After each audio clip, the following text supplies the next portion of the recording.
تقييمك للمردود الموجود في هذه المدارس الخاصة في المجال التربوي؟ يعني المردود فوالا. لماذا؟ يعني ظهر لي باللي ان بعض انا عايز جملة مفيدة. البعض يقول أنه لقب الوزيرة سبب لها مشاكل كبيرة، هل هذا صحيح؟ هذه غلط جدا.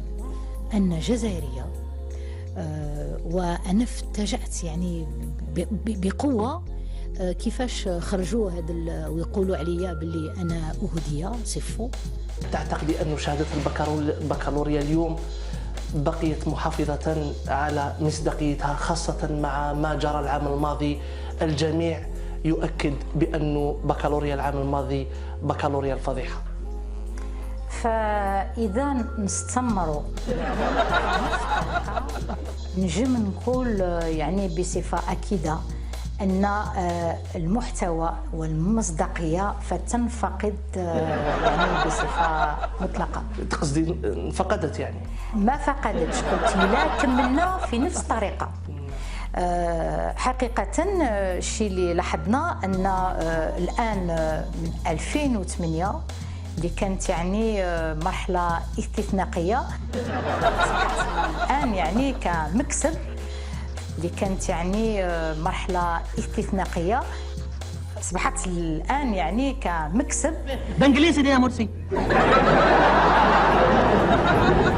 البنات والأبناء اللي نشوف يعني راهم صغار جدا، أبناء وبنات عاملين في الوزارة الذين تفوقوا في دراستهم خلال هذه السنة.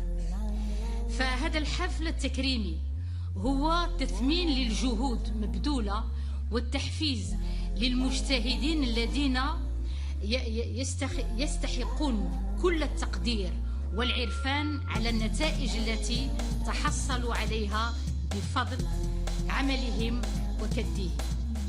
بناتي وأبناتي، نأمل أن تواصل البذل الجهد والمثابرة للتحقيق أماني أوليائكم حتى تكونوا في المستقبل مواطنين تساهمون في التطوير الجديد. انتظارات كبيرة وكاين كذلك مجهودات اللي يحبوا يقوموا بها كامل الناس وبالالتزام ديالهم وبهذه الآفاق باش يعني نمروا في الاستمرارية، ولكن شكولوا قفز نوعي. أن نظن باللي خصنا كاملنا مع الأولياء مع الأساتذة نقوموا بمجهودات باش نعطيو لهم الثقة في روحهم، وهذه الثقة في الروح هو اللي يجيب التلميذ أن يدخل يعني في القاعة الامتحان بكل طموح.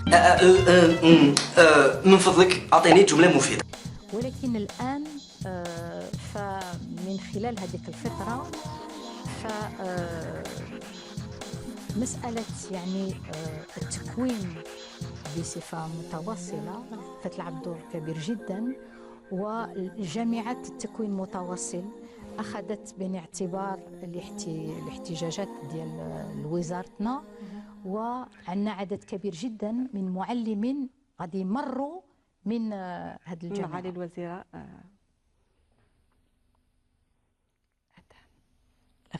أذان. نعم، الأذان، نستمع إلى الأذان، بعد ذلك نعود لتكملة المناقشة.